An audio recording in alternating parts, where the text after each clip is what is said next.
नमस्ते सरस्वती देवे गौरवाणी प्रचारिणे निर्विशेष शून्यवादी भाष्यकारिणे।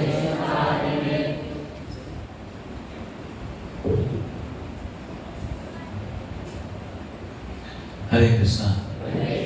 तो आप सबका बहुत बहुत स्वागत। कृष्ण कथा यात्रा का तीसरे दिवस के अंतिम पड़ाव में। हाँ, ये खुशी की बात है। ये तो एक बहाना था कि हमारी चेतना में, जैसे कि मैं पहले दिन बोला था, यदि आप में से कितने लोग हैं जो पहले दिन, दूसरे दिन और तीसरे दिन कंटिन्यू आ रहे हैं? ओके। आप में से कितने लोग हैं जो कल के लेक्चर में थे, कथा में? ओके, तो कल वाले ज्यादा आ जाए, पहले दिन वाले गायब हो चुके। आप पहले दिन से आ रहे हो? हाँ, गुड बॉय। दूसरे दिन नहीं आ रहे, क्यों? पेट में ज्यादा सुन लिया ऐसे।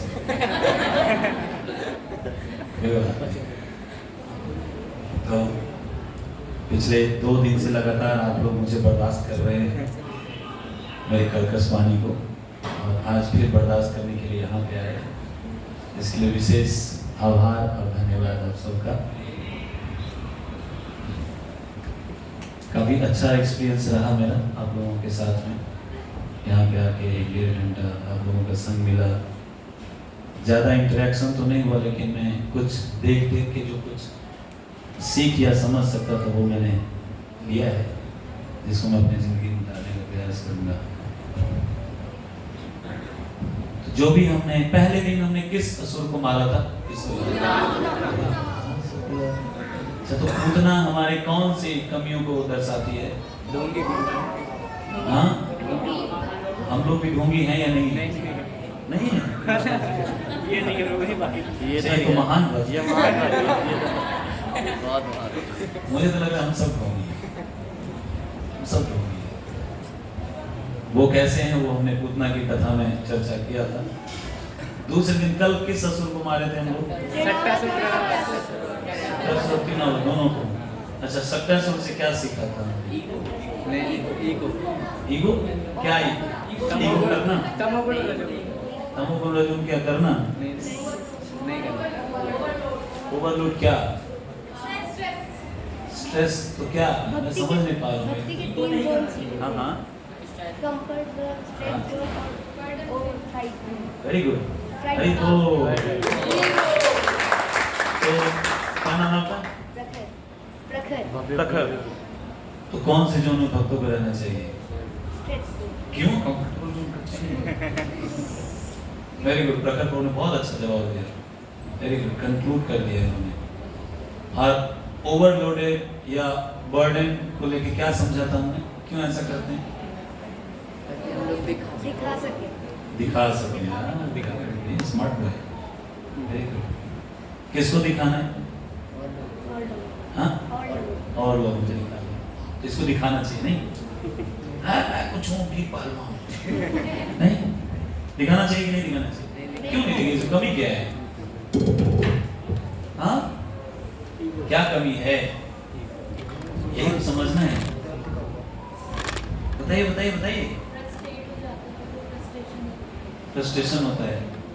क्यों फ्रस्ट्रेशन होता है? अगर हम अपनी ड्यूटी को अच्छे से नहीं कर पाते, हाँ, तो फिर हम जो दिखावा कर रहे हैं पूरी वेरी गुड। उसमें एक कनेक्टिविटी के लिए जो एक वर्ड है वो आप मिस कर रही हैं। जो फ्रस्ट्रेट हो जाते हैं, अच्छे से नहीं कर पाते हैं। क्यों फ्रस्ट्रेट होते हैं? क्यों अच्छे से नहीं कर पाते हैं? एक वर्ड है, ओवरलोड है। वो कैसे? वो जिम्मेदारियां ज्यादा ले लेते हैं और उन्हें पूरी नहीं करते। क्यों नहीं कर पाते? क्योंकि उनका उनकी कैपेसिटी हाँ, करेक्ट, ये कीवर्ड है। जितनी हमारी कैपेसिटी है उससे थोड़ा सा ज्यादा लेना है, स्ट्रेच लेना, ना कि राइड और ride. Very good, good audience. और दूसरा किसको मारे थे कल? बहुत मोटा राक्षस था, तो कैसा था? लंबा। लंबा, मोटा नहीं था। क्या सीखा था हमने उससे? हाँ, ज़्यादा घोड़ा चलाते हुए हम तो करते ओवर कॉन्फिडेंस नहीं करना चाहिए। ओवर कॉन्फिडेंस नहीं होना चाहिए। हाँ हाँ, वो किसका साइन है ओवर कॉन्फिडेंस? रजोगुण, false pride. Very good, to the point answer है फॉल्स प्राइड। ये कारण क्या है? समथिंग मैं ही ऐसा कर सकता हूँ, याद है, मैं ही ऐसा कर सकता हूँ, ये वाली बात। इससे हमें बचना चाहिए, है ना? नहीं तो ये तीन असुरों को मार के तीन प्रकार की जो कमियां हैं कृष्ण हमारी जिंदगी से साफ कर देंगे, ऐसा उम्मीद करते हैं, है कि नहीं? हाँ या ना? कल मैंने क्या बोला था लास्ट में, किस पे चर्चा करूंगा? हाँ, गुरु पे। अच्छा, ऐसा कौन सा असुर है जो गुरु से रिलेटेड जो हमारे प्रॉब्लम्स है उसको रिप्रेजेंट करता है? क्योंकि चर्चा करते करते लास्ट में गुरु से रिलेटेड कुछ ऐसी बातें हुई थी, तो मैं सोचा इसी पे चर्चा करके कथा को विश्राम करूंगा। ऐसा ही कुछ था, तो चलें फिर यात्रा शुरू करें। तो अब मैं भी जैसे सुखदेव गोस्वामी कृष्ण के 6 दिन से केवल 3 महीने पे जंप किए थे, फिर 1 साल पे जंप कर दिए थे, है ना? नहीं, वैसे मैं अभी चैरित पे जंप करने वाला हूँ। उम्मीद गेस करिए कितना मैं जंप कर सकता हूँ? हाँ, लास्ट एक ही बार द्वारका पहुंचाएंगे। मैं अब कृष्ण के पौगंड लीला की चर्चा करूंगा। पौगंड लीला जो 5 साल के बाद 6 से 10 साल के बीच की जो आयु होती है बच्चों का, उसको पौगंड बोलते हैं। उससे पहले बाल शिशु अवस्था होता है, फिर पौगंड, फिर यौवन। कृष्ण अब इससे पहले तो बछड़ों को लेकर के गोचारण करते थे, और एरिया कितना था उनके पास? सिर्फ नंदगांव, नंदवन के आसपास ही आप जाओगे, उससे बाहर नहीं जा सकते, लिमिटेड एरिया था। लेकिन अब ये लोग 6 साल के हो गए, तो दोनों भाई आपस में चर्चा किए कि कृष्ण बोल रहे हैं अपने दाव से कि दाव, अब हम लोग बड़े हो गए, अब हम लोगों को गाय को लेके जाना चाहिए, अब जिम्मेदारी बढ़नी चाहिए। तो कृष्णा बोले, बलराम बोले कि हाँ जिम्मेदारी तो बढ़नी चाहिए, लेकिन जिम्मेदारी बढ़ाएगा कौन? बोले भी बात करते मैया से, जब हम लोग बड़े हो गए हमारी जिम्मेदारी बढ़नी चाहिए। मैया के पास गए, मैया बोली हट, तू अभी बच्चा है। माता पिता के सामने बच्चा कितना भी बड़ा हो जाए बच्चा ही रहता है, नहीं? जब पहली बार उसको अकेला भेजा जाता है स्कूल या कॉलेज के लिए, तो इधर जब तक वो रिटर्न नहीं आता है तब तक हार्ट भी ठाक ठाक ठाक ठाक होता है। माता पिता ऐसा होता है। अरे क्योंकि मुझे आज भी याद है कि जब मैं पहली बार क्लास 10th में था, तो मैं अकेले गया था अपना बोर्ड एग्जाम देने के लिए, उससे पहले पापा साथ। तो जब तक हम रिटर्न नहीं, पापा तो निश्चित गया आ जाएगा, अब बड़ा हो गया। जब तक मैं वापस नहीं था, तब मेरी माँ का हार्ट उठा। उस समय इतना फोन का था भी नहीं, 97-98 में। खैर, यहाँ पे इस बात से कृष्ण और बलराम के बीच की ये जो वार्ता है, उसे ये समझा रहे हैं लोगों को कि जैसे जैसे हम लोग भक्ति में आगे बढ़ रहे हैं, पुराने होते जा रहे हैं, बड़े होते जा रहे हैं, तो क्या होनी चाहिए?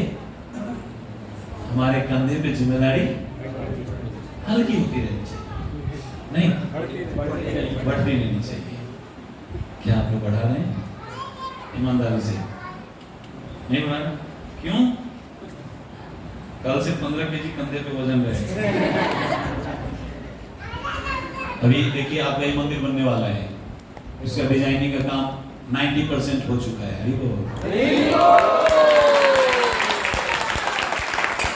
अभी आपके इस मंदिर के मैनेजर सचिनंदन टेम्परू जब उसको ओके कर देंगे, फिर वो आप लोगों के सामने में प्रस्तुत किया जाएगा, डिजाइन दिखाया जाएगा। अभी तो एलिवेशन फाइनल हुआ है, फिर इंटीरियर फाइनल होगा।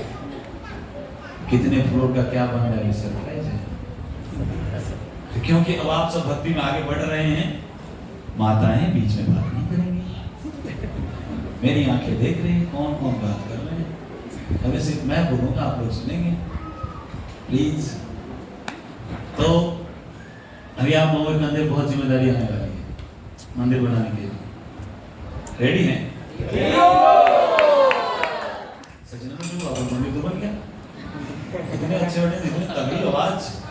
मुझे तो 10 बार बोलना पड़ता है, गाने are you ready, are you ready. बड़ी मशक्कत से आवाज निकालना पड़ता है मुझे। यहाँ तो एक ही बार में देखिए मंदिर बन गया।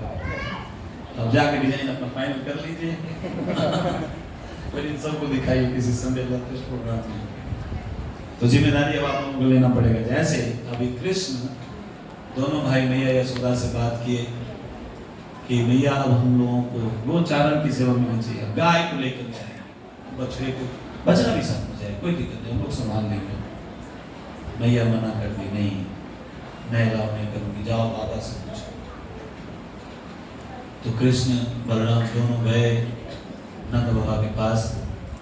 नंद बाबा से रिक्वेस्ट की कि बाबा अब हम लोग बड़े हो गए, अब हमें गाय को ले जाने का परमिशन दे दीजिए, हम लोग गाय को लेके जाएं। तो नंद बाबा बोले कि देखो मैं अकेला तो उनको हाँ नहीं कर सकता, मुझे अपने कमेटी के साथ मीटिंग करना पड़ेगा।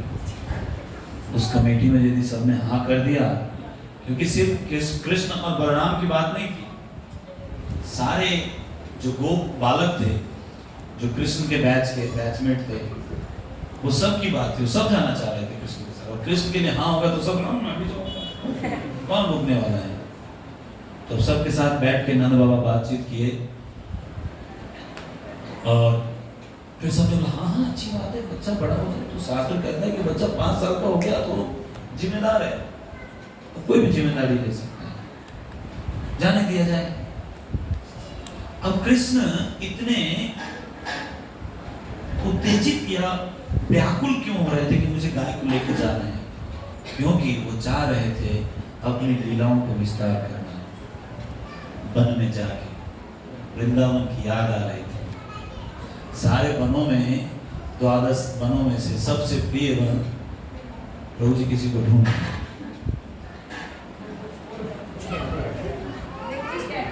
ठीक है, या तो बैठ जाइए। तो 12 वनों में जो वृंदावन है वो भगवान को बहुत प्रिय है, बहुत प्रिय। तो बार बार चाह रहे थे कि मैं वृंदावन में जाऊं जाऊं जाऊं, कब मौका मिलेगा।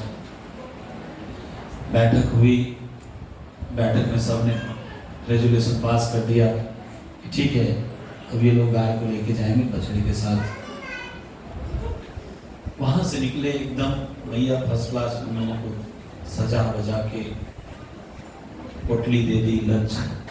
कोई ऐसा हॉट केस वगैरह में नहीं देती या स्टील का वैसा कुछ, किसी मिट्टी के घड़े में या चांदी के बर्तन में बना के पोटली बांध दे देती। और ऐसे मान लीजिए लाठी है, ऐसे लाठी रखते थे, उसमें पीछे पोटली झूलता रहता था। हाँ, उसी में रास्ते में चलते हुए कोई किसी का पोटली, इसका पोटली खींची, उसके पास उसका खींची, उसके पास, सब ढूंढ रहे मेरा कहाँ गया, मेरा कहाँ गया। रास्ते में ये पीड़ा करते हुए जिस रात में ये फाइनल हुआ कि अब कृष्ण जो है वो अब अपने दोस्तों के साथ गोचारण के लिए जाएंगे, ये बात सुनते ही सारी गायें खुशी से पागल हो गई।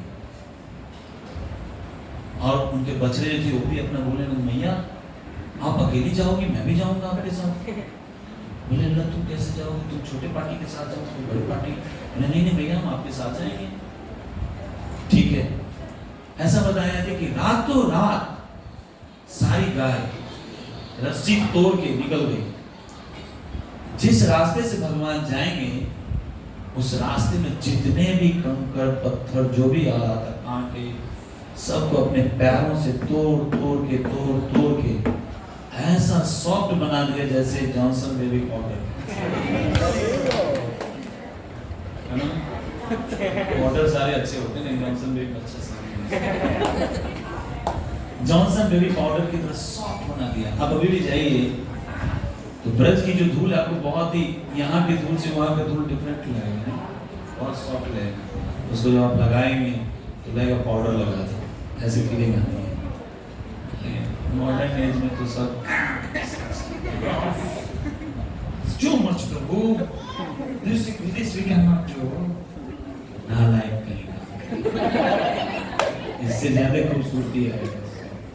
जितना ब्रज के धूल में लोटेंगे उतनी ही खूबसूरती बढ़ जाएगी। ये साबुन क्रीम तोपने से थोड़ी खूबसूरती बढ़ता है। इस खूबसूरत दुनिया में लोग दो चीजों के पीछे परेशान हैं। जानते हैं किसके पीछे? जानना चाहेंगे? बुरा मत मानिएगा, लेकिन एक है चमड़ी, दूसरी है दमड़ी। सही बोल रहा हूँ? ये इतना पैसा बर्बाद हो रहा है चमड़ी के पीछे। कुछ ऐसे तो ब्रह्मचारी लोग शादी वादी में नहीं जाते, लेकिन कुछ हमारा स्पेशल कोई ऐसा होता है डिवोटी, तो उसके शादी में जब जाते हैं तो आके माताएं प्रणाम करके चले जाते, पहचानते नहीं कौन। इतना लेयर टाइट रहता है ऊपर, तो जब प्रणाम करके चले जाते तो मैं दूसरी बोली कौन थी? मुझे फलानी माता जी। क्या? पूरा रंग रूप ही चेंज। तो गोटी जिनकी वाइफ होती है वो तो बोलते प्रभु जी 5 घंटा लगा, पैसा कितना लगा उसकी बात छोड़िए, लेकिन ये कितने देर चलेगा? कुछ नहीं, ज्यादा ठीक से हंस भी नहीं सकते कि गरार ना आ जाए।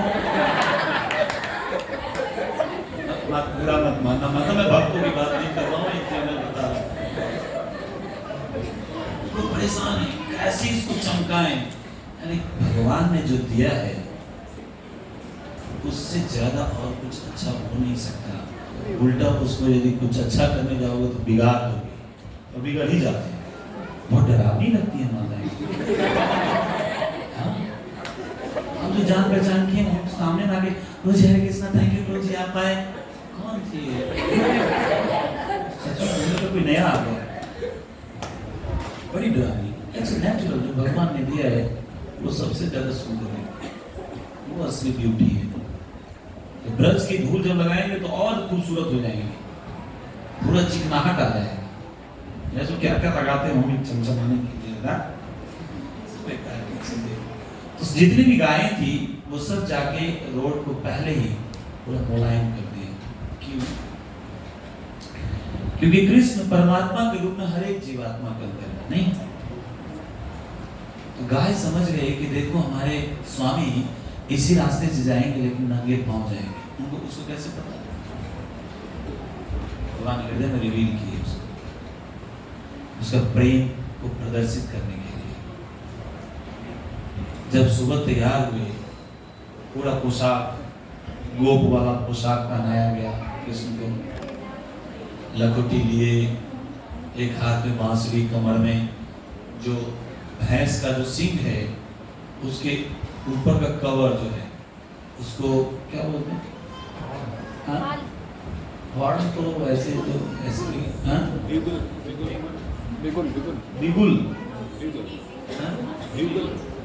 जो भी है आप लोग समझ लीजिए, उसको बजाया जाता है, ऐसे करके आवाज आता है। एक कमर में उसको झुलाते हैं और ऐसे बांसुरी खोजते हैं, लकुटी लेके जाते हैं। हालांकि उस लकुटी की उनको जरूरत है नहीं, लेकिन एक जो प्रॉपर वेशभूषा है वो प्रॉपर वेशभूषा धारण करके चलते हैं। जब निकले तो सारी गोपियां उदास और जितने भी ग्वाल बाल थे सब खुश। ऐसा क्यों? गोपियां जितने भी थी सब ये सोच रही थी, जो बादशाह रस में थी या साखे रस में थी, सब ये सोच रही अब दिन भर लाला का दर्शन नहीं होगा। और ग्वाल बाल खुश, अब तो दिन भर मौजा ही मौजा है, लाला के साथ हम मजे मारेंगे। रास्ते में जब तैयार होने लगे तो सेवक आया, कृष्ण के पैर चरणों में पादुका दिया, बहुत ही सुंदर पादुका। तो कृष्ण बोले नहीं, मैं इसको नहीं पहनूंगा। क्यों नहीं पहनोगे? बचपन से नहीं पहनो, हमारे बच्चों को नहीं दिया, गाय को पहना दो तो मैं पहनूंगा, कंडीशन सेम है। तो कृष्ण अभी भी नंगे पैर जा रहे हैं जंगल में। देखिए क्या प्रेम है भगवान का अपने भक्तों के प्रति। नंगे पैर चल रहे हैं, जब चलने लगे तो रास्ते में, यहाँ पे तो फोटो नहीं है, आपने देखा होगा कि कृष्ण बलराम आगे आगे दौड़ रहे हैं ऐसे करके, और पीछे गायों की झुंड, देखें ना, जब गाय दौड़ रही हैं आगे आगे, और भी आगे जा रही है। क्यों? क्योंकि जो भी थोड़ा बहुत बच गया होगा तोड़ दूंगी यार उससे, क्योंकि मेरे स्वामी आएंगे, उनके पैरों में कुछ चुभना नहीं चाहिए। कृष्ण चल रहे हैं रास्ते में, आज सब मटर गश्ती करते हुए चल रहे हैं। कोई ऊपर से चिड़िया उड़ते हुए जा रहे तो उसकी परछाई को पीछा करते हुए जा रहे उसके स्टाइल में। रास्ते में आए, जब जंगल में प्रवेश किए तो नदी के किनारे खड़े होके आवाज लगा रहे, मैं सबसे ज्यादा बलवान हूँ। वो इको होके उधर से निकल कर, मैं सबसे ज्यादा बलवान हूँ। तो बोले ये कौन बोला? तो बोले तू नहीं मैं हूँ। तो फिर से आवाज रही, तू नहीं मैं हूँ। ऐसे हो रहे, सब मजे ले रहे हैं। रास्ते में बंदर ऐसे पूरा जैसे बंदर कर रहे वैसे कर रहे, वैसे छलांग लगा रहे बच्चे। रास्ते में कुआं आया, कृष्ण गए उस कुआं में जाके बोले, मैं ब्रजराज का पुत्र ब्रज कुमार हूँ। उधर से आवाज है, इको होगी, बाउंस बैक के सेम आवाज। कृष्ण बोले ये कौन है? गाओ अंदर कौन ब्रज कुमार आ गया? तो बलराम बोले ये तेरी आवाज है, ड्रामा मत कर, आगे चल। ऐसा नहीं बोला होगा, मसाला थोड़ा देना पड़ता है। इस तरह से भगवान जो है अपनी क्रीड़ा करते हुए जा रहे हैं। रास्ते में देख रहे हैं तोता बोलते हुए उड़ रहा है या उड़ रही है, जो भी ही जो भी पैरट है उड़ रहे हैं, तो उसके पीछे भी उड़ रहे हैं ऐसे ऐसे करके। कृष्ण भी उड़ रहे हैं।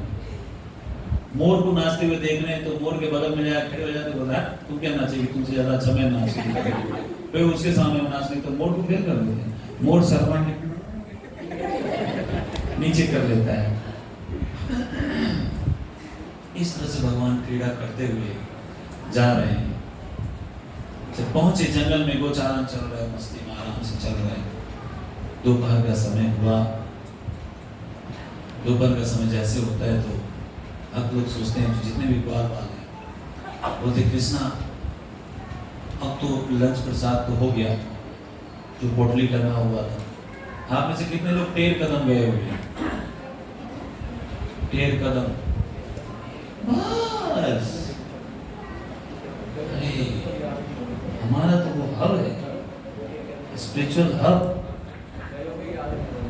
टेर कदम, एक पेड़ के नीचे जहां से कृष्णा टेर लगाते थे, याद है?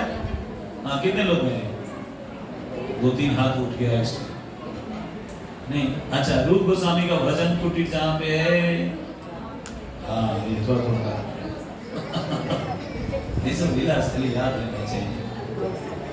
तो टेर कदम का नाम ही इसलिए है कि वहां पे भगवान लंच के टाइम उस पेड़ के नीचे, वो पेड़ आज वही है, आज जिस पेड़ में सारे सखा लोग अपना पोटली बांध के रखते थे लंच प्रसाद का, और वहां से कृष्णा फिर आवाज लगाते थे, सुबह सुदामा श्रीदामा मनसुखा, सब आज सबको बुलाते थे, सब आते थे प्रसाद खाने के लिए, मतलब लंच करने के लिए। तो लंच करने के बाद सखा लोग क्या किए, कृष्ण को सजाने लगे। बोले कृष्णा लोग जंगल में आए, थोड़ा ये हीरे जवाहरात मोती ये सब अच्छा नहीं लग रहा, इसको हम चेंज करेंगे। बोले कर लो। तो सब सखा लोग फूलों की माला बना के, पूरा सब कुछ बाजू बंद ये सब जंगली फूल पत्तियों का माला और ये सब कुंडल सब बना देते थे, सारा उतार देते थे, घर वाला पहना देते। जब घर जाने का समय होता तो फिर से ये सारा उतार के घर वाला सारा पहना देते थे, श्रृंगार करते थे। कृष्ण जब थक जाते थे तो पेड़ों के पत्तों को लेकर के, पलाश के पत्तों से ऐसे ऐसे कृष्ण के चावल हिलाते थे, आप रेस्ट करिए। या फिर बलराम जी थक जाते थे तो जब कृष्ण बलराम उनके चरण सेवा करते थे। जब बलराम जी थक जाते थे तो कृष्ण गोदी में सोते थे, कृष्ण फिर उनको चावल सेवा करते थे, फिर चरण सेवा करते थे। इस तरह से मधुर लीला मैं तो संक्षेप में बता रहा हूँ। होते होते जब रास्ते में जा रहे हैं, अब पहली बार जंगल में प्रवेश किया है भगवान ने, तो जितने भी पेड़ पौधे हैं वो सब झुक झुक के कृष्ण बलराम को प्रणाम कर रहे हैं। जब उसको प्रणाम कर रहे हैं तो अपना जो फल है वो फल छोड़ दे रहा है अपने आप, या फूल है तो फूल अपने आप छोड़ दे रहा है। तो कृष्ण बोलते हैं अपने भाई से, बलराम जी से, भैया ये जितने भी पेड़ पौधे हैं ये सब आपका स्वागत कर रहे हैं। कैसे? बोले, अहो आमी देव बराम अर्चितम पादाम भुजम ते सोना फलारहनम नमन्त्युपादाय शिखाभिरात्मना आत्मोपहयते तरु जन्म यत्कृतम। भगवान कहते हैं, कृष्ण कहते हैं अपने ज्येष्ठ भ्राता से, हे देव श्रेष्ठ, देखे ना ये वृक्ष जो अमर देवताओं द्वारा पूज्य है, आपकी चरण कमलों पर किस तरह अपना सिर झुका रहे हैं। भगवान यहाँ पे ये अमर देवताओं द्वारा पूजित इस पेड़ को क्यों बोल रहे हैं? ब्रज के जितने भी पेड़ पौधे हैं वो कौन है? सारे ऋषि मुनि। जितने भी ऋषि मुनि हैं, भक्त है, उस उनका जो बंधन है, उनकी जो वंदना है वो देवता लोग भी करते हैं। भक्त का पोजीशन बहुत ऊंचा है। क्यों होता है भक्तों का पोजीशन ऊंचा? क्योंकि तितिक्षवा कारुणिका सुहृदा सर्वदेहिना माजा सत्व शांता साधुवा साधु भूषण, ये सारे गुण उसके अंदर होते हैं। उसकी जिंदगी का एकमात्र मकसद होता है कि वो सिर्फ और सिर्फ कृष्ण की प्रसन्नता के लिए ही कार्य करे। उसकी जिंदगी का और कोई मकसद नहीं, एकमात्र मकसद होता है कृष्ण कैसे खुश होंगे। इसलिए वो इतने पूज्य हैं कि भगवान के प्राण कहलाते हैं भक्त वैष्णव। नरोत्तम दास ठाकुर बोलते हैं, तुम्हारा हृदय सदा गोविंद विष्णु गोविंद कहे ना मोरा वैष्णव। आपके हृदय में हमेशा गोविंद का विश्राम रहता है। किसके हृदय में? वैष्णव। सतत चिंतन, हमेशा चिंतन में, किसके चिंतन में? कृष्ण के चिंतन में भक्त लोग लगे रहते। और इसलिए गोविंद क्या बोलते हैं? वैष्णव मेरे प्राण है। और जो भगवान का प्राण है तो सारे क्रिएशन में जितने भी जीवात्मा सबके पूजनीय हो गया। इसलिए भक्त का पोजीशन बहुत ऊंचा है। इसलिए यहाँ पे भगवान बता रहे हैं कि देवताओं से जो पूजित पेड़ पौधे हैं वो आपके चरणों में नमन कर रहे हैं, सिर झुका रहे हैं। और ये वृक्ष उस गहन अज्ञान को दूर करने के लिए आपको अपने फल और फूल अर्पित कर रहे हैं, जिसके कारण उन्हें वृक्षों का जन्म धारण करना पड़ा उनके चरणों में। कि तो बलराम जी कौन है? गुरु तत्व। गुरु तत्व में जब तक कोई एक साधक अपने गुरु को पूर्ण रूप में सरेंडर नहीं करेगा, समर्पित नहीं होगा, तब तक उद्धार होना मुश्किल है, बहुत मुश्किल है। उद्धार तो होगा, लेकिन जब तक उद्धार नहीं होगा तब तक उद्धार हो जाएगा। समझ पा रहे? उद्धार मतलब गुरु भोगी बने रहेंगे। गुरु भोगी होने के मेंटालिटी के कारण ही जीवात्मा 100% गुरु को सरेंडर नहीं कर पाता है। गुरु से भी बनना है, गुरु को भी नहीं। यहाँ पे पेड़ पौधे पूरे सब सरेंडर कर रहे हैं, और जो भी उनके चरण उनके पास है, सर्वस्व तोमार चरणे संपिया परिचित तुम्हार घरे, तुम्ही तो ठाकुर तुम्हार कुकुर बोलिया जाना मोरे। सब कुछ आपके चरणों में समर्पित। अब भी मैं क्या हूं? आप मेरे स्वामी, मैं आपका कुत्ता। कुत्ता कोई और अच्छा हाई पे पोजीशन नहीं लेना, कुत्ते का पोजीशन मांग लेना। एक साधक ऐसे भाव होना चाहिए, मैं अपने गुरु का कुत्ता हूं। कैसा कुत्ता? गले में बंधा हुआ है पट्टा, और उस पट्टे से बांधिया निकटे हमारा राखी अपने निकट बांध के रखिए। और मैं निकट रह के क्या करूंगा? सिर्फ आपके निजेर पोषण कबो न भाविबो रहिबो भावेर भरे। अपने सुख के लिए नहीं सोचूंगा कभी कि मैं क्या खाऊंगा, मुझे गुरुजी क्या पहनने को देंगे, कुछ भी नहीं सोचूंगा। सिर्फ और सिर्फ आपके दिए हुए इंस्ट्रक्शन को कैसे अच्छे से पालन कर सकता हूं, इसके बारे में सोचूंगा।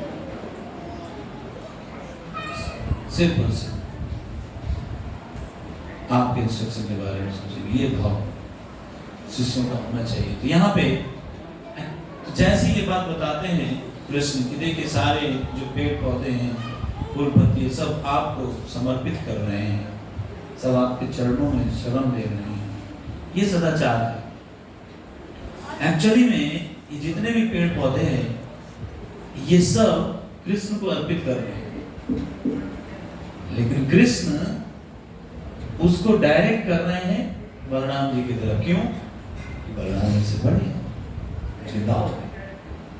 तो कैसे अपने बड़ों का सम्मान करना चाहिए, कृष्ण अपने इस लीला से सिखा रहे, इस डीलिंग से सिखा रहे। हमेशा बड़ों का सम्मान। कितना सम्मान? जितना ज्यादा करेंगे, जितना ज्यादा हम बड़ों का सम्मान करेंगे, अपने सुपीरियर को क्रेडिट देंगे, उतना ही ज्यादा बाउंस बैक होके हमें मिलता है। कई बार बोलते हैं कि मैं इतना कर रहा हूं, मेरा कोई नाम नहीं है, इतनी सेवा कर दे, लिस्ट में नंबर 1 पे मेरा नाम होना चाहिए, नीचे भी नाम नहीं, बताइए क्या फायदा। कई बार ऐसा आता है साधक की सेवा कितना है, लेकिन जो भी आपने किया, आपने यदि ये सोचा कि आज मैंने जो कुछ भी किया अच्छा यदि किया तो गुरु की कृपा से किया, गड़बड़ यदि हुआ मेरे अपने अनर्थ थे, मैं तो ऐसे भी कुछ किया नहीं। करने कराने वाले गुरु कृष्ण हैं, मैं कौन होता हूँ? उनको क्रेडिट देते जाएंगे अपनी सफलता का, तो वो एक दिन बाउंस बैक होगा और आपको इतने फेमस हो जाएंगे, इतना क्रेडिट आपके पास आएगा। देखिए 2-2 माला आएगा गले में, गर्दन भारी लगेगा। हाँ, बहुत माला आएगा। अभी एक माला के लिए तरस रहे हैं, बाद में इतना माला है, रख आएगा, निकालते जाएंगे, रखो।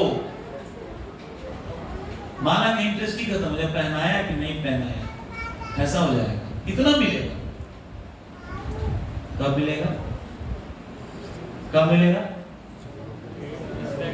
अरे सब उधार बुजुर्ग, आप क्रेडिट हमेशा अपने सुपीरियर को क्रेडिट ये डेडिकेट करेंगे, ट्रांसफर करेंगे तब। तो वो सारे पेड़ पौधे कृष्ण को अर्पित कर रहे थे सब कुछ, लेकिन कृष्णा सदाचार दिखा रहे हैं कि नहीं, ये आपके लिए करेंगे। बलराम जी कहते हैं कृष्णा ये सब आपके लिए करेंगे, क्योंकि बलराम जी को पता है कृष्ण कौन है। वो तो इन दोनों का इंटरनल अपना डिस्कशन चलता है जो कोई नहीं समझ पाए। बलराम जी बोलते हैं कि प्रभु ये तो आपको अर्पित कर रहे हैं, आप ही परम हैं। वहां से मुस्कुराते हुए आगे बढ़ते हैं। इस प्रकार से जंगल में बहुत सारी लीलाएं करते हुए आगे बढ़ते हुए जाते हैं। दोपहर का समय हो गया, लंच हो गया, रेस्ट भी हो गया, फिर से उठ के खड़े हुए, थोड़ा खेल कूद हुआ। अभी शाम में वापस आना है, उससे पहले सोचे भक्त लोग जितने भी उनके सखा थे, सब ने सोचा कि कृष्ण को कुछ खिलाया जाए। तो क्या खिलाया जाए? तो कृष्ण को वहां पे बताती, कृष्णा हमने आपकी शक्तियों का प्रदर्शन थोड़ा बहुत देखा भी है, कुछ अंदाजा भी लगाया है कि आप दोनों बहुत ही स्पेशल हैं, महान शक्तिशाली है। एक्चुअली में यहाँ पे आचार्य ने बताते हैं कि भगवान की जो लीला शक्ति है वो एक्टिव हो गई थी, कुछ विशेष लीला करवाना चाह रहे थे भगवान, करना चाह, उनकी इच्छा हुई कुछ जंगल में आए हैं तो कुछ करके जाए आज, तो उन्हें कुछ करना है। जैसे इच्छा हुई लीला शक्ति एक्टिव हो गई, बच्चों के दिमाग में खुजली होना शुरू। बोले कृष्णा श्री श्री जगन्नाथ देव सुंदर से दर्शन की जाए, श्री राधा माता मंदिर की जाए, श्री श्री गोविंद की जाए। बच्चे लोग बोल रहे हैं कि हमें ना बहुत तेज भूख लगी है, कृष्णा बोले अभी तो खाए हो यार, 2 घंटे 3 घंटा तो कम से कम पचने में लगता है, अभी खाए अभी पच। हाँ वो बहुत तेज भूख लगी। अच्छा क्यों भूख लगी? कहीं से बहुत सुंदर खुशबू आ रही है नाक में। जानते हो कृष्णा कहाँ की खुशबू है? कहाँ की खुशबू है? बगल में एक ताल बन है, उस ताल की खुशबू इतनी अच्छी आ रही है, देखो ना, तुमको नहीं लग रहा है? अब मधुमंगल का नाक तो हमेशा खड़ा रहता है, इधर से खुशबू आ रही है, खुशबू से सूंघ लेती थी, इधर से माल आ रहा है, चलो उधर अटैक करते हैं गोपियों के। फिर मक्खन मिश्री सब, मक्खन दूध ये सब लूटा जाता था, दही लूटा जाता था। तो मधुमंगल बोले बाईं ओर से आ रहा है, बाईं ओर में जाके बायां लेंगे, उसके बाद फिर से बायां लेंगे, एक रूम है उसमें कुछ बन रहा है, ठीक है ना? भगवान को भोग नहीं लगे, जी में पानी नहीं आने चाहिए। हाँ मैं क्या फिर तो टपका वाला चलेगा। तो भगवान अपने दोस्तों के सखाओं के मन की बात को समझ गए। अपने दाव से बोलेंगे दाव ये लोग बहुत चालाक है। बोले कैसे? ये एक्चुअली हमें खिलाना चाहते हैं लेकिन बहाना मार रहे हैं कि हमें भूख लगी है। बोले तो क्या दिक्कत है, खिलाओ चलो। बोले ताल वन में प्रॉब्लम क्या है कि ताल का जो फल है वो बहुत ऊंचा है और एक भी नीचे नहीं गिरता है, यदि गिरता भी है तो वो कैंपस के अंदर ही गिरता है और उस कैंपस में एक गधा रहता है, गधा रहता है। हाँ धेन का राक्षस है, तो गधा उसमें रहता है, बड़ी समस्या, वहां जा नहीं सकता कोई भी।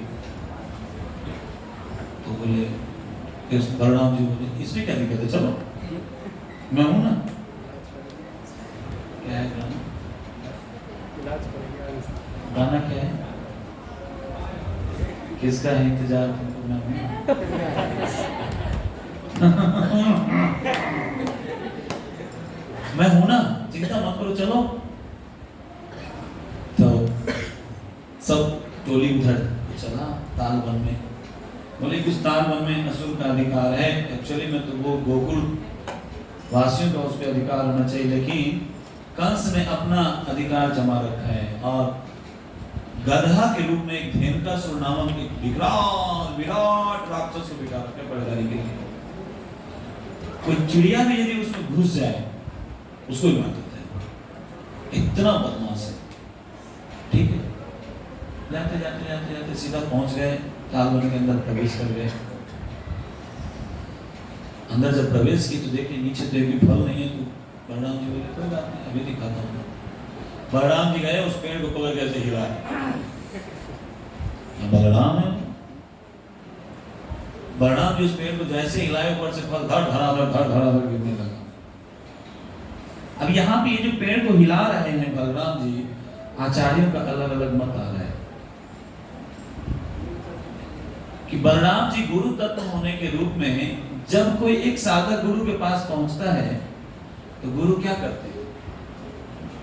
इंस्ट्रक्शन दे करके उसका जो बहुत ही स्ट्रॉन्ग कंडीशनिंग है, उस अपने इंस्ट्रक्शन के माध्यम से उस कंडीशनिंग को तोड़ते हैं, हिलाते हैं, ताकि उसका फाउंडेशन खत्म हो जाए। जब हम गुरु के आदेशों को पालन करते हैं तो हमें बहुत पीड़ा होती है स्टार्टिंग में, नहीं, मन नहीं लगता है माला करने में। आज ही कुछ एबीपी वाले सब आए थे तो मुझे बाइक देना था, मुझे बुलाया कि प्रभु जी बाइक देने। तो ठीक है चलो, मैं आया, बाहर आया, बाइक दिया, बाइक वगैरह सब दे दिया। तो उसके साथ 2-3 टीवी न्यूज वाले आए थे, न्यूज वाले सब। उसमें से एक बोल रहा है कि साहब इस्कॉन में भक्ति करना बड़ा कठिन है। उन्होंने क्यों? हमें तो नहीं लगता है ऐसा, यहाँ तो बहुत मजा है, नाचो गाओ खाओ और बोलो जाओ। 3 ही चीज तो यहाँ करना, चौथा तो ऊपर होगा। यही है ना, और कुछ तो नहीं है। सो के उठो तो नाचो मंगला आरती में, फिर बैठ जाओ, यदि थकान हो गई तो माला के नाम पे तो सो लो। साधक कितना भी सोए 2 घड़ी में तो जरूर सोएगा थोड़ा बहुत। एक तो माला में एक झपकी मार देगा, दूसरा जैसे ओम नमो भगवते वासुदेव हुआ जैसे बोला शिला प्रभुपाद की जैसे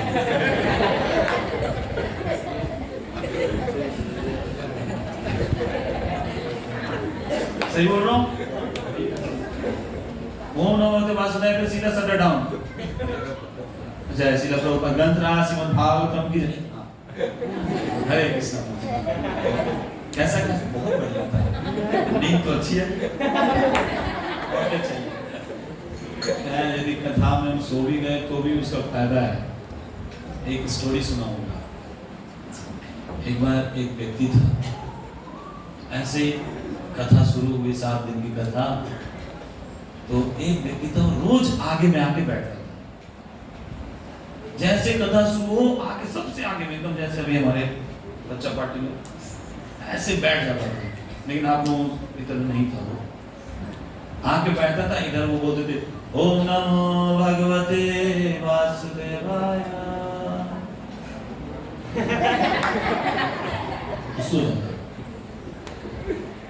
और फिर जैसे बोलते थे कि जय श्री प्रभुपाद की जय, धर्म की जय हो, अधर्म का नाश हो, जो बाहर कथा करते हैं तो उसका आंख खुल जाता था, फिर चालने लगता। एक दिन हुआ, अब यदि कोई कथावाचक है, कोई लेक्चर दे रहा है, उसके सामने में आके कोई जब आगे में आके बैठ के सो रहा है, बहुत इरिटेशन होता है। सही बोल रहा हूँ? हाँ, बड़ा इरिटेशन होता है। तो पहले दिन ऐसे किया, दूसरे दिन जैसे वो आया, गेट पर आया तो कथावाचक बोले आ गया। जब वो बैठ जाता था वो बैठ गया। मैं जब कथा के बाद वो जाने लगे बोलते हैं जा रहे हो। रोज 7 दिन ये 3 शब्द उसको पूरा अच्छे से सुना, उसने बहुत अच्छे से सुना। उसका नतीजा इतना अच्छा हुआ कि जब वो रात में सोता था तो यही बड़बड़ाता था, आ गया, बैठ गया, जा रहा है। वो व्यक्ति था धनवान, बहुत पैसे वाला था। तो कुछ चोरों ने प्लान किया कि उसके घर में जाके चोरी करेंगे। सारा टाइम टेबल सेट किया, तो यार इसके घर में बहुत माल है, एक बार इसके यहाँ लूट मार कर लो, 6 महीने बैठ के खाएंगे।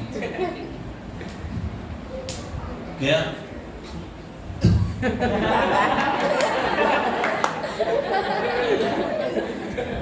उन लोगों को ये पता नहीं था कि नींद में बड़बड़ाता है।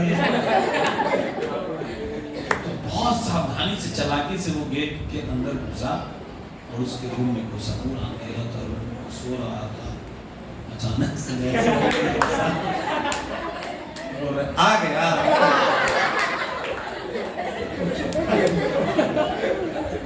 ये तो हमें देख रहा है। जैसे उसने सुना पट से झुक के बैठ गया।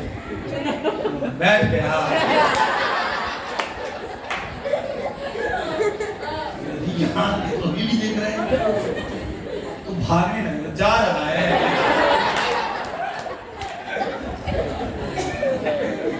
इस प्रकार से उसके घर में चोरी से बच गया। कहने का मतलब है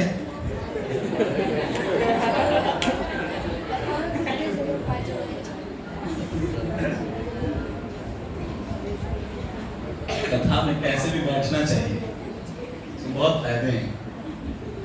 मैं क्या बता रहा था? गुरु क्या करते हैं, इंस्ट्रक्शन दे करके जो अनर्थ में जो फंसा हुआ है हमारी चेतना, जो हमारी मन, हमारी बुद्धि, इसको गुरु हिलाते हैं इंस्ट्रक्शन देके। जब वो हिलता है, जितना अनर्थ करता है उतने ही ट्रांसेंडेंटल उद्देश्य में प्राप्त होता है। तो बलराम जी उस ताल पेड़ को हिला रहे हैं और ऊपर से फल धड़ाधड़ गिर रहा है। अब सखा सखी तो पार्टी के धड़ाधड़ खाना शुरू किए। अब ये जो फल गिर रहा था फट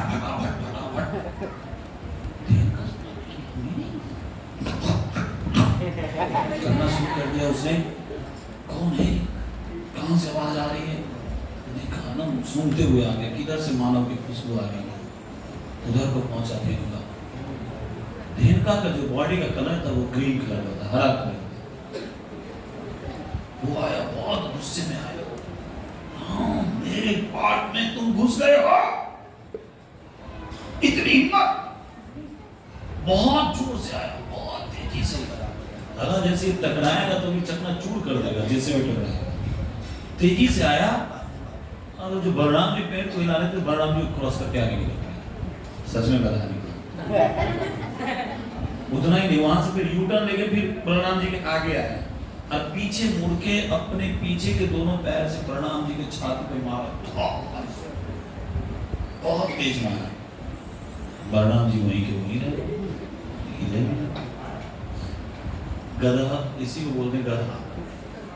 भाई सामने से वार करोगे तो पकड़ना थोड़ा डिफिकल्ट हो जाता है दुश्मन को। आया तेजी से, उसी तेजी से यदि टकराया होता तो दुश्मन की खात्मा हो सकती थी। वो आगे चला गया, फिर वहां से आया, फिर पीछे से वार कर, गधा वाली बात। दूसरी बार सोचा कि और पीछे गया, आगे की तरफ, वहां से पीछे आया, फिर से एक बार मारने की कोशिश की। इस बार मारूंगा वो उड़ ही जाएगा। जैसे मारा तो कृष्णा इशारा कर दिया, दाओ आज आपकी बारी है, आज मैं कुछ नहीं करूंगा, मैं बैठ के फल खाऊंगा। बलराम जी झट से उसके पूंछ और पिछले दोनों पैर पकड़े और ऐसे घुमाए, घुमा के पहले फेंक दिया आसमान में। आसमान में फेंके, बहुत ऊंचा गया, वो भी कम नहीं था। वहां से पूरा अपना रणक लेके आ रहा है बहुत तेजी से। इस बार पे बलराम की छाती पे इतना तेज मारूंगा कि हड्डी पसलिए कर दूंगा। दौड़ते हुए आ रहा है, बलराम ने फिर थोड़ा सा ऐसे किक पकड़ के दोबारा फेंके तो जाके एक ताल के पेड़ पे लटक गया, छतरी बन गया, आसमान से गिरा, ताल पे अटका, उसमें अटक गया। जैसे वो उस पे अटका, बलराम जी ऊपर जैसे वो लटका, बलराम जी ऐसे हाथ झाड़े, तब तक मेरे भाई साहब गधों की झुंड आ गई। सारे गधे एक साथ, लाल पीला नीला काला, सब रंग बिरंगे गधे सब निकले उसमें से। सारा उसका चेला लोग था, सब भाई धड़ाधड़ दौड़ते हुए आ रहे हैं।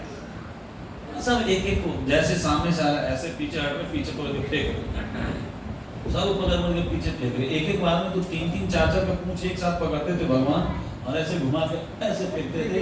सब अलग अलग पेड़ पे जाकर लड़ जाते, पेड़ भी झुक जाते थे। ऐसा दृश्य हो गया आसमान में जैसे मानो कि चिलचिलाती धूप में इंद्रधनुष निकल गया हो। तो सारे कलर उसमें दिख रहे हैं। इस प्रकार से धेनुकासुर को मारे। जब धेनुकासुर को मार दिए, वहां से फिर जितना भी फल वल था सब में प्रवर के इधर गोकुल में खबर पहुंच गया कि देखो कृष्णा जो है वो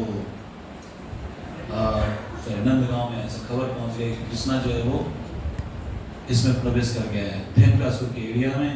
धेनुकासुर बहुत बदमाश है। जब तक वो लोग आए सब सिर पे अपना फल की पोटली लेके आ रहे हैं, बोले आप भी खाओ, सब खाओ, हो गया आज से कंस का राज्य खत्म यहाँ पे। इस प्रकार से धेनुकासुर को कृष्ण ने उद्धार किया। अब ये धेनुकासुर पिछले जन्म में क्या था? तो पिछले जन्म में बलि महाराज का पुत्र था जिसका नाम था सहासिका। ये सहासिका ऐसा गर्ग संहिता में वर्णन आता है। दुर्वासा मुनि के आश्रम में गए थे और वहां पे जब दुर्वासा मुनि ध्यान में थे तो उनको डिस्टर्ब करने लगा और ऐसे डिस्टर्ब करने लगा क्योंकि जब वो डिस्टर्ब कर रहा था तो 10,000 स्त्रियों के साथ गंधमादन पर्वत पे गया था। कौन?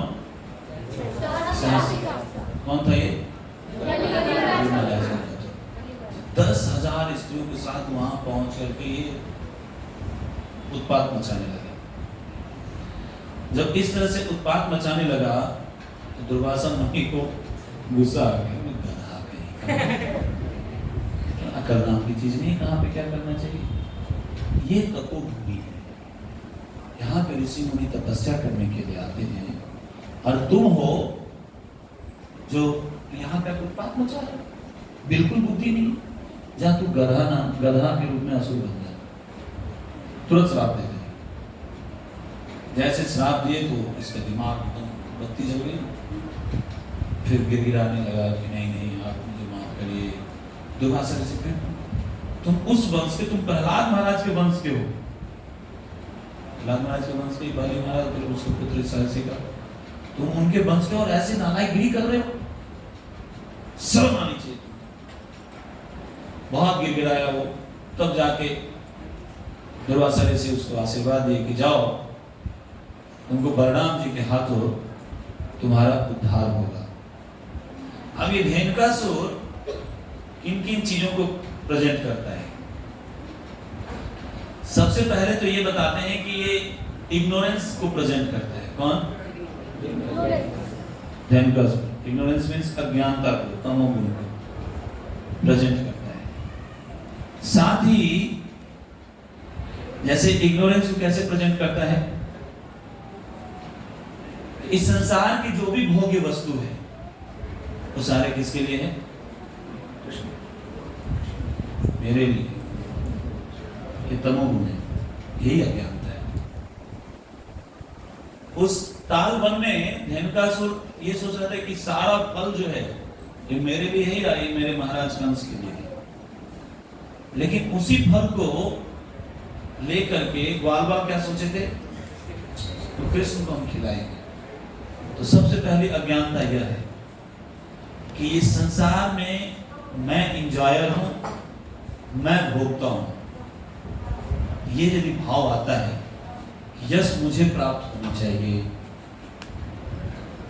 मुझे इंजॉय करने का हक है, ये सब मेंटालिटी किसका है? धेनुकासुर। ये तमोगुण का पहचान है, जिसको बताया गया कि ये थर्ड क्लास का मेटेरियलिस्टिक नॉलेज है, ये ज्ञान है, थर्ड क्लास। दूसरा, धेनुकासुर के उससे ये समझ में आता है कि धेनुकासुर, गधा की बुद्धि क्या होता है?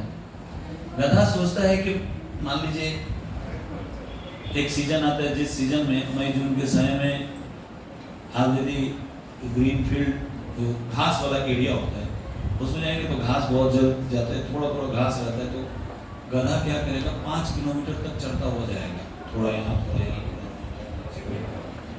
उसको लगता है कि मैं इतना 5 किलोमीटर एरिया में चढ़ के आया हूँ, उसी को संतुष्ट रहता है। वहीं पे जब बरसात के मौसम में किसी एक ही जगह पे बहुत पर्याप्त मात्रा में घास हो जाता है, वहां पर यदि चढ़ लेगा, भले ही 500 मीटर के रेंज में ही चढ़ लिया हो, 100 मीटर के रेंज में उसका पेट भर गया होगा, चढ़ते चढ़ते 5-6 घंटा हो गया, इतना घास था, उसके दिमाग में था, अरे मैं तो आज इतना ही चढ़ पाया। इस शौक से वो सूखने लगता है, मूर्खता इसको बोलते हैं। कई बार साधक की जिंदगी में आता है, अरे भाई, जब तमोगुण में होता है कि इन नियम को ऐसे ना पालन करके ऐसे भी कर लेंगे तो हमारी गाड़ी बहुत अच्छी चलती रहेगी, उसको लगता है ऐसा। कई बार क्या होता है, हम लोग देखते रहते हैं, भगवान के सामने में आएगा, 2-4 घूम निकल जाएगा गलती से, उसको लगता है कि मैं भाव के स्तर में पहुंच चुका हूँ।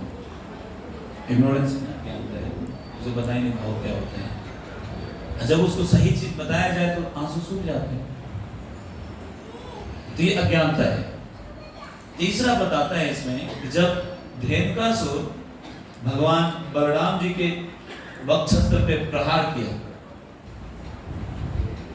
तो ये उसी प्रकार से है जिस प्रकार से जब कोई एक साधक, एक शिष्य अपने गुरु के इंस्ट्रक्शन को जब डिसोबे करता है, मींस फॉलो नहीं करता है, हाँ, गुरु अवज्ञा कर देता है, किसी भी इंस्ट्रक्शन को फॉलो करने में थोड़ा सा ढीलापन दिखा देता है, तो ये उसी प्रकार से जिस प्रकार से धेनुकासुर बलराम जी के वक्षस्थल पे लात मारता है।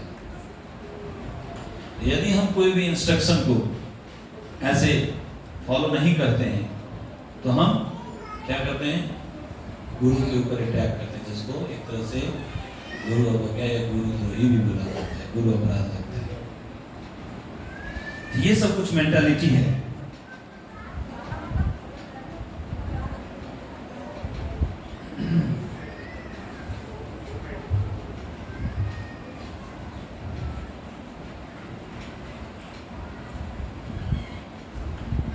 अब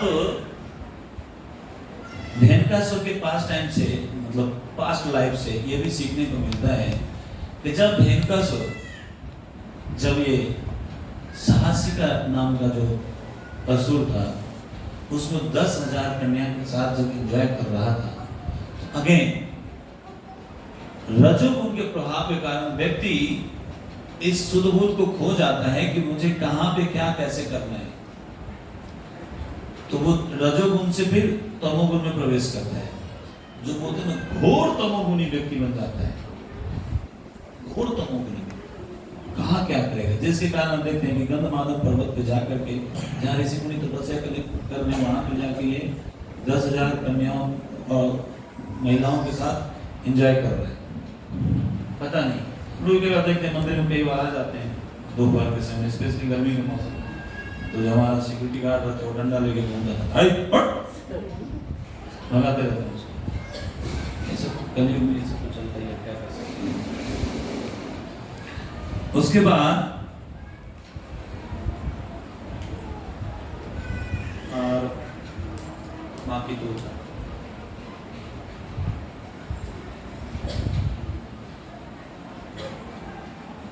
यही है कि तमोगुण और रजोगुण के कारण व्यक्ति हर एक डिसिप्लिन को ब्रेक करता चला जाता है। अब हम यदि अपने भक्ति से इसको रिलेट करें तो कैसे कहां पे हम इग्नोरेंस में हैं और कहां हम मोड़ा पैसा में हैं, ये चेक कर सकते हैं। लाइक गुरु का कहना है या परम गुरुदेव श्री प्रभुपाद जी का आदेश है कि ब्रह्म मुहूर्त में उठना चाहिए, हमें लेटेस्ट 4 बजे तक उठ जाना चाहिए, ताकि आधे घंटे में तैयार होकर हम मंगला आरती में आए, उसमें नाचे गाए भगवान के सामने में। सिर्फ जन्माष्टमी, गौर पूर्णिमा या बलराम पूर्णिमा नहीं, ओकेजनल नहीं, 12 महीना। क्यों बोलते हैं? क्योंकि भक्ति के जो 64 अंग है उसमें से 44 अंग सिर्फ और सिर्फ मॉर्निंग प्रणाम अटेंड करने से पूरा होता है। 44 अंग। अब भक्ति के सामने सिंधु और भी पढ़ लीजिएगा उसको। 4:30 बजे से 9 बजे तक आपको सब कुछ सुना, आया, प्रणाम किया, नाचा गाया, माला किया, भागवत सुना, प्रसाद पाया, चल दिया। इतने में 44 अंग पूरा। यदि एक एक चीज को करने के लिए दिया जाए तो 24 घंटे निकल जाएगा, 44 अंग पूरा नहीं हो पाएगा। बाकी का जो 20 अंग है वो दिन भर में पूरा हो जाता है। मीन्स यदि आपने मॉर्निंग प्रणाम नहीं किया 4:30 बजे से 9 बजे तक का, तो आप सिर्फ दिन भर में मुश्किल से 20 से 25 से 24 कर लेंगे आप, लेकिन 100% 64 अंग नहीं पूरा कर पाएंगे। यदि कोई नित्य प्रति मंगल आरती मॉर्निंग प्रणाम करता है तो उसकी भक्ति का ग्राफ ऐसे नहीं बढ़ता है, ऐसे बढ़ता है। ऐसे क्यों बढ़ता है? क्योंकि 64 अंग रोज कर रहा है। जो भी साधक 64 अंग रोज करेगा तो डेफिनेटली भक्ति में आगे बढ़ेगा। अब देखिए कल क्या नाम है, जन्माष्टमी है, तो पक्का है कि ऐसे बहुत बड़ा रहेगा। जिसको कभी श्रद्धा नहीं आई होगी उसको भी कल श्रद्धा आएगी। तभी तो गाजियाबाद में 2.5 लाख 3 लाख फुटफॉल होता है। इस बार तो हमें लग रहा है कि 6-7 लाख में होते हैं। ये 2 साल बाद हो रहा है, उसी प्रकार से तैयारी भी कर रहे हैं। 2-2.5 लाख लोग आते हैं। सुबह में मंगला आरती के समय में ऐसे रहते हैं सब, ऐसे इतना टाइट रहता है भी बाहर तक। इस बार तो हमें एलईडी लगाना पड़ा है कि भैया जो अंदर नहीं आ पाएंगे बाहर अपना दर्शन कर लेंगे, एलईडी लगा दो, उसको एक्टिव कर दो। इतना भीड़ बाकी नहीं बन जाता है, घर में भी नहीं करते। ये गुरु क्या है? ये क्यों होता है? किस गुण के कारण? कौन बोलेंगे? पक्का कैसे? रजो ये तो उसको एक तो होगा, हाँ सतो गुण। बताइए रजोगुण, तमोगुण। अच्छा कितने लोग बोलते हैं तमोगुण है? ओके। अच्छा कितने लोग बोलते हैं रजोगुण है? तो कैसे तमोगुण और कैसे रजोगुण है, कौन बताएंगे? रात्रि में ज़्यादा उसका प्रभाव होता है। क्यों? यदि रात में माला करेंगे तमोगुण होगा। निद्रा, आलस, हाँ, डलनेस, लेथार्जी, ये सब इग्नोरेंस का पहचान है। सुबह नहीं उठ पाते उसका कारण क्या है? एक ही कारण है, लेजीनेस, कंफर्ट जोन। तमोगुण के कारण कंफर्ट जोन, ये अच्छे से पकड़ लिया है, वेरी गुड। तो ये तमोगुण के कारण। अब इसमें देखिए, अब मान लीजिए कोई सेवा दिया गया, तो सेवा दिया गया तो सेवा करने का एक स्टैंडर्ड है। उस स्टैंडर्ड से ना करके अपने हिसाब से चिल्लाऊं, अब जैसे कल जन्माष्टमी है, साइड ले, बाएं ले, दाएं ले, ऊपर ले, क्या है ये? आराम से प्यार से बोलो, हो जाएगा। आते आते मैंने देखा एक भक्त दूसरे भक्त के ऊपर बरस रहे थे, एकदम ताज़ा। क्या हुआ? मेरी बात नहीं सुन रहा, मैं परेशान हूँ, कोई इज्जत नहीं है, ये नहीं। तो चिल्ला के कौन सा इज्जत बढ़ा लिया? उसी ने चिल्लाने से कौन सी इज्जत बढ़ गई आपकी? ना आपकी बढ़ी, ना जिसके ऊपर आप बरस रहे हो उसकी बढ़ी। यदि गलती हो गई तो उसको प्यार से बिठा लो, समझा लो, प्रभु ये चीज गलत है, इसको ऐसे में ऐसे करेंगे अच्छा रहेगा। ये नहीं किया, रजोगुण के कारण क्या होता है? फिर तमोगुण हावी हो जाता है।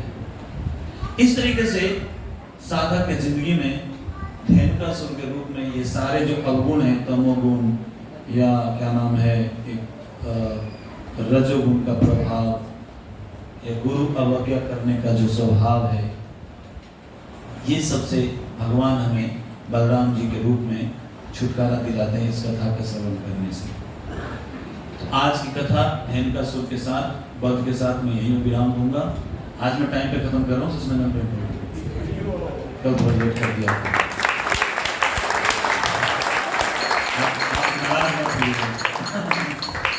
रोज लेट कर देता है, लास्ट टाइम पे खत्म कर रहा हूँ। धेनुकासुर को मारा। ऐसे मेरे पास बहुत मटेरियल है, मैं पूरा अपना दुकान लेके चलता हूँ, जिसमें बोलेंगे उसमें बोल सकता हूँ, सारा मसाला है मेरे पास, गुरु के पास है। लेकिन इसको मैं यहाँ से ही विराम दूंगा। किसी को टीका टिप्पणी है तो पहले उसको लेंगे। मुझे बहुत अच्छा लगा सुनकर, पर मैं ये जानना चाहता हूँ, जो लोग मंगला आरती अटेंड नहीं कर सकते हैं मंदिर में आके, पर घर पे वो पूरा प्रोसेस कर रहे हैं, साढ़े 4 उठ के जो भी यहाँ होता है वो करते हैं, तो क्या वो उसमें 64 अपने वो अंगों को पूरा नहीं कर रहे? हाँ, क्यों नहीं कर रहे? साथ ही मैं एक चीज इसमें ऐड करूंगा कि प्रभुपाद जी चाहते थे गृहस्थों के लिए Sunday means temple, at least Sunday को हम सबको मंदिर में आना चाहिए। मंदिर में आइए, पूरा मॉर्निंग प्रोग्राम करें, प्रसाद पाइए, सेवा करिए, फिर लव फेस्ट प्रोग्राम आप लोगों का तो शाम में होता है, तो आप फिर घर जाके अपनी जो भी एक्टिविटीज है करके फिर शाम में आइए, गौर आरती में नाचिए, गाइए, लव फेस्ट प्रोग्राम में अटेंड करिए, प्रसाद पाई जाइए। देखिए लव फेस्ट का मतलब क्या है? एक बार शायद में आके यहाँ बताया भी होगा, यदि किसी को याद हो, प्रभुपाद जी ने क्यों ये प्रोग्राम डिजाइन किया। लव फेस्ट का मतलब है कि सप्ताह में 6 दिन हर वक्त अपने अपने दुनिया अपने अपने आइलैंड में होते हैं, है ना? नहीं, एक ऐसा दिन है जहां आपको सारे वक्त एक साथ भक्तों का संगम ही बोले, संगम होता है। उसमें क्या होता है? प्रेम का आदान प्रदान, इसलिए इसका पहला नाम रखा गया लव। उसमें रिलेशन स्ट्रांग होगा। मंदिर से आपको अपनत्व की भाव बढ़ेगी। जितना आप मंदिर में आएंगे, मंदिर में कुछ सेवा नहीं है, मान लीजिए कोई सेवा नहीं दी आपको, एक सेवा हमेशा अवेलेबल होता है। आप जानते हैं क्या?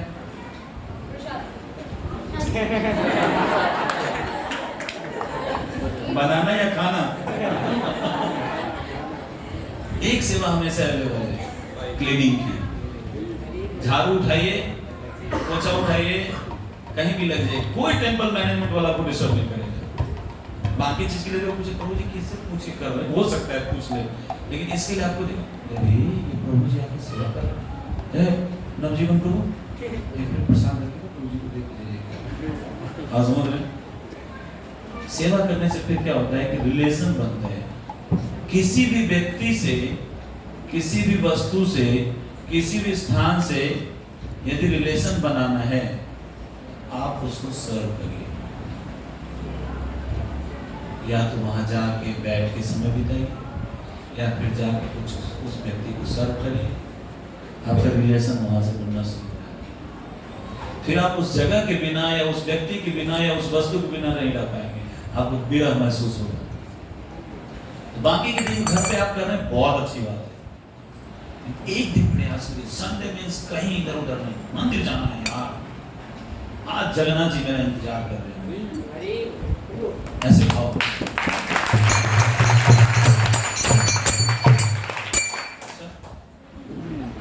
रोज आते हैं क्या? हाँ, इसीलिए मीटिंग में जा रहे हैं। और कुछ किसी का और कोई क्वेश्चन? प्रभु जी लोग कुछ सुधार पहले क्वेश्चन? यस।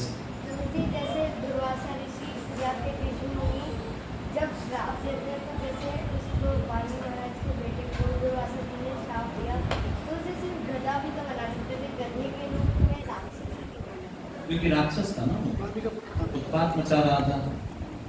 जो व्यक्ति जैसा स्वभाव दिखाता है उसी प्रकार से ऋषि मुनि उसको दे देते। तो ये करना चाहता जाए ऐसे, तो वो गधा मतलब मूर्खता, अज्ञानता, अज्ञानता को प्रदर्शित कर रहा था।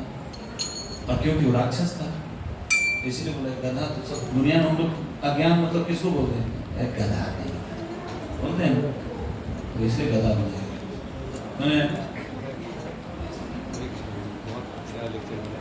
अभी ये बात करके बड़ी और एक क्वेश्चन ये है जो रिकॉर्डिंग हो रहा है जो रेणुकासुर जो उसके पहले कभी ब्रजवासी जिनको खा गए कभी और राक्षस है, इसी डर से लोग ताल वन में जाते नहीं थे। अच्छा, हाँ। तो अब ये है कि जो सारे ताल की फल सब नीचे गिरा हुआ था, तो मेरे ख्याल से भागवतम में कहीं तो है कि इसमें जो ब्लड वगैरह लगा हुआ था, इसके चलते किसी ने खाया नहीं, कृष्ण बलराम और बाकी सब ने तो ऐसे छोड़ के चले गए, खाए नहीं। उसमें सब सारे बनकी इसकी ब्लड वगैरह लगी हुई थी, इसलिए खाए नहीं। ऐसा तो मैंने नहीं सुना, हो सकता है कहीं पे वर्णन होगा। मैं 3-4 ग्रंथों का वर्णन कर सकता हूँ, नाम ले सकता हूँ। भागवतम, गर्ग संगीता, गोपाल चंपू, हरिवंश पुराण।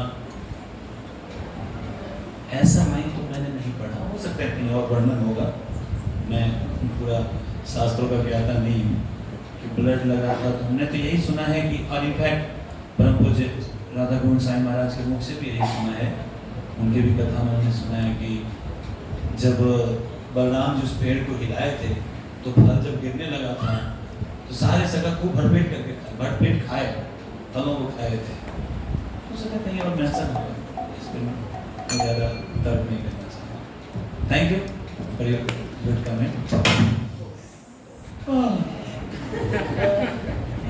क्वेश्चन भी था कुछ आप बता रहे थे? ये एक क्वेश्चन ये था कि ऐसे ही और एक केस सुना था कि इसमें शायद गर्ग संहिता में अगर हाँ केस सुना था कि ये गोवर्धन पर्वत भी बीच में इन्वॉल्व था जनका सुखीपद में गोवर्धन, नो आइडिया, ठीक है। तो मैं डिटेल में मुझे चेक करना पड़ेगा। ऐसा कुछ है कोई और इस पे रोशनी डालना चाहेंगे कि गोवर्धन इसमें इन्वॉल्व है कि नहीं? कोई आइडिया नहीं, हो सकता है कहीं आपने सुने। Thank you. और कुछ? हाँ जी। प्रभु जी, मेरा वो था कि असुरों की वाली थोड़ी सी ज़्यादा चीनी है, मतलब उत्पाद भी मचा रहे, लेकिन जब उनका वध हो रहा है भगवान श्री कृष्ण के हाथ में, तो उनको तो तब्दील हो रहा है डायरेक्ट, उनका तो फरार ही हो रहा है, हमारा तो वैसे भी नहीं हो रहा। वेरी गुड, यही सोचना है। तेना देखा ही ना कभी नहीं जमानी, सही सुनता को नहीं रहते हैं। यदि ये भाव है कि देखो असुरों का उद्धार तो हो जा रहा है लेकिन मेरा उद्धार नहीं हो रहा, मैं तो उससे भी नीचे गिरा हुआ हूँ, मतलब हम असुर से भी नीचे हैं। इसीलिए पिछला जो टॉपिक था, कल के टॉपिक में क्या था, हालांकि एक असुर आता है वत्सासुर, सॉरी बकासुर, बकासुर के स्टोरी में यही सीखने को मिलता है कि डुप्लिसिटी से कैसे बचा जाए। बकासुर बग के रूप में खड़ा था, लेकिन वो प्रदर्शित कर रहा था जैसे गुफा हो, चोंच को ऐसे फैलाया था उसने, और उसकी डुप्लिसिटी ज्यादा देर चली नहीं, भगवान उसको खत्म कर दिया। तो डुप्लिसिटी हमारे अंदर में कूट के ठूस के डुप्लिसिटी भरा हुआ है, इसलिए हम राक्षस से भी नीचे। इस बात को जब एहसास करेंगे तो तीव्रेन भक्ति योगेन यजते पुरुषपरम हो जाएगा। समझ में आया? क्या समझ? रियलाइजेशन होना चाहिए। करेक्ट। रियलाइज करेंगे जब अच्छी साधना, अच्छे संग में रहेंगे, बार बार इस बात को सुनेंगे कि देखो मैं कितना नीचे हूँ, मेरा अनर्थ कितना स्ट्रॉन्ग है, इस बात को याद रखेंगे। वैष्णवों को वैष्णव की दृष्टि से देखेंगे, उनको सम्मान देंगे, गुरुजनों को सम्मान, उनके इंस्ट्रक्शन को अपने लाइफ एंड सोल के रूप में आप लेंगे, देन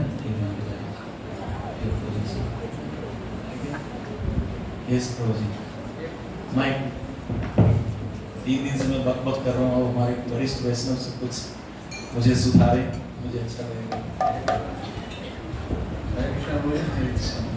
कोई क्वेश्चन नहीं है, कोई क्वेश्चन की टिप्पणी जरूर है कि आप गाजियाबाद के मंदिर के अध्यक्ष हैं, और इस मंदिर के भी आप अध्यक्ष हैं, तो आपने पहली बार यहाँ पर 3 दिन की कथा जो आयोजित की उसके अंदर आपने आना स्वीकार किया, उसके लिए आपका बहुत बहुत धन्यवाद है।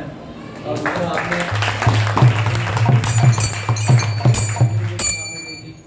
इस प्रकार की कॉम्पिटिशन 2004 से चल रही है, तो आज 2004 से 18 साल हो गए इसको चलते हुए, और इसके अंदर मुझे आज तक चाहे लॉकडाउन हुआ कुछ हुआ, हमारा कोई प्रोग्राम आज तक कोई होता नहीं।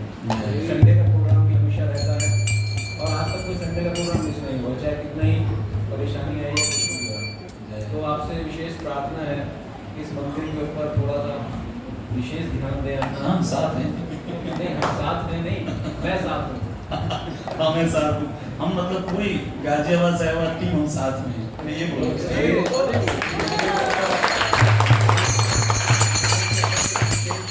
भक्तों की और आवश्यकता है, जो कि मदन प्लेयर हमारे पास नहीं है। ये समस्या हर जगह है।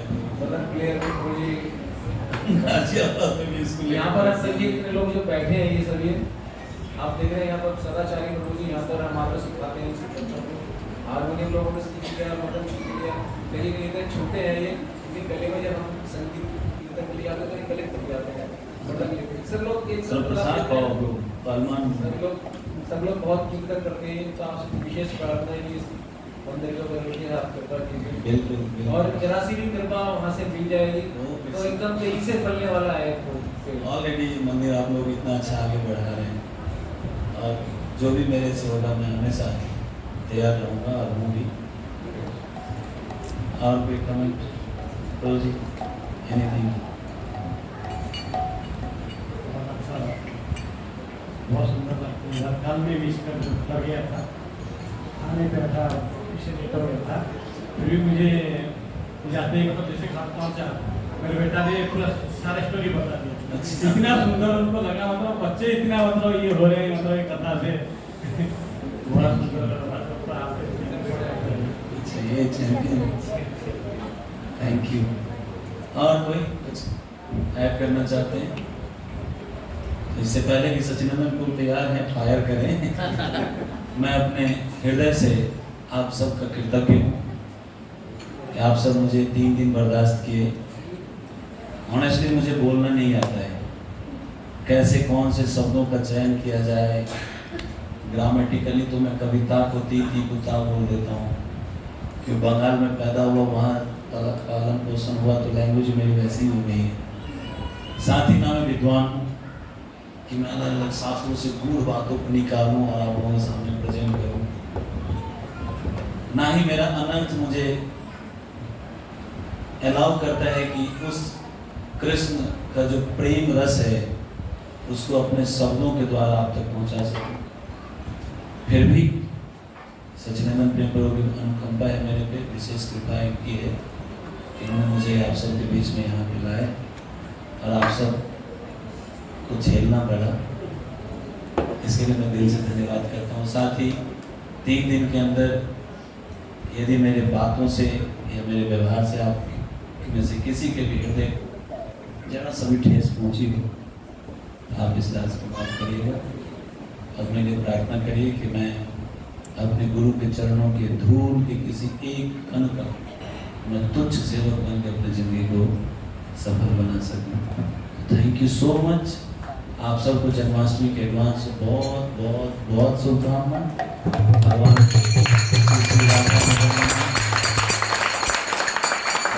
श्री राधा में श्री जगन्नाथ बलदेव सुभद्रा श्री गौरनीताई के आप सबको कृपा बनी रहे और आप सब ऐसे ही दिन दोगुना भक्ति में आगे बढ़ें, प्रचार कार्य में आगे बढ़ें, प्रचार कार्य को आगे बढ़ाएं। मेरी शुभकामनाएं।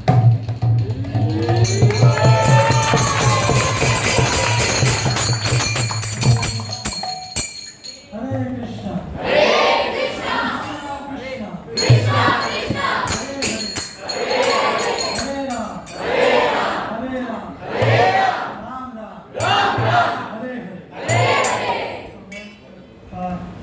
सबको आपको मैं बताना चाहता हूँ, जब भी आप उठिएगा आपके कई डिबुटी इसके सर के ऊपर पोल है ना, 2 डिबुटी वाला गया टक टुक करके आवाज आएगा, तो ध्यान से उठिएगा।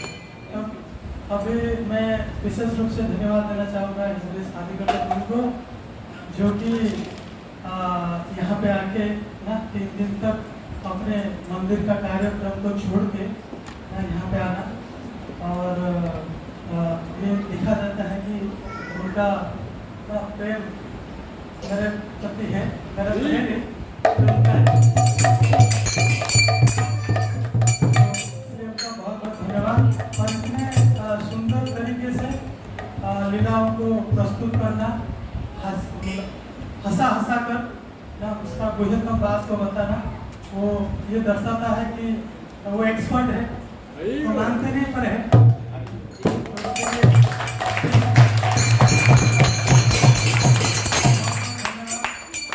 और जब सुंदर प्रभु जी ने आदिकर्ता